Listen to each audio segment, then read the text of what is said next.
What do we say to the next generation, Brendan? What do you say to your sons about how do we make the world a better place?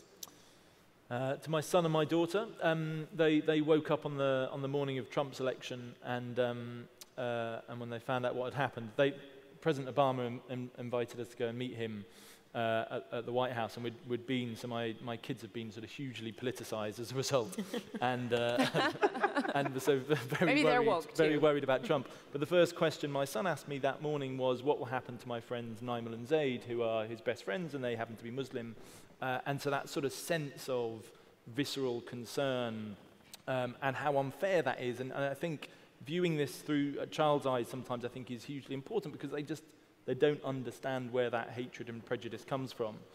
I think my instincts on this is that we should be hugely concerned for the reasons that we've already said, in terms of not that this at the moment is a group that is growing, but it's a group that feels like it's got momentum and it's got some powerful stakeholders who are legitimizing it in a way that hasn't happened in the past. We also know that some of the drivers, whether that's economic concern, cultural concern, security concerns, those things are likely to continue and to grow. But on our side, the vast majority of people do not have any truck with them. And so our challenge is to mobilize that constituency, to tap into that sense of togetherness.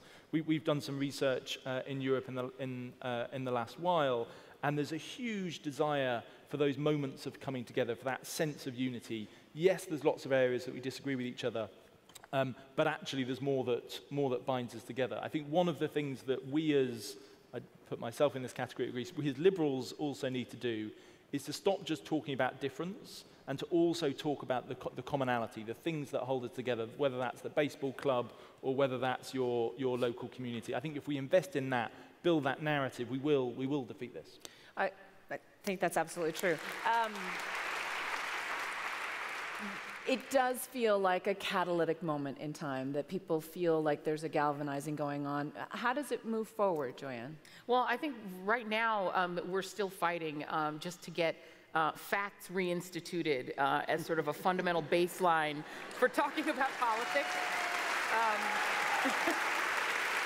So I think we have to win that war first, and that takes up a great deal of, at least of our time, right, as people in the media. So just being able to talk from a baseline of the same information that's coming out of the Southern Poverty Law Center is factual, and people need to accept it as fact before we can go on and debate what to do about it. So I think that's absolutely right, but I also think what we have to do is to fight stories with stories and not just statistics. We again, thinking about how we communicate about this, the thing that the extremists are much better at is not talking through statistics and facts, because they don't have those, but they tell stories.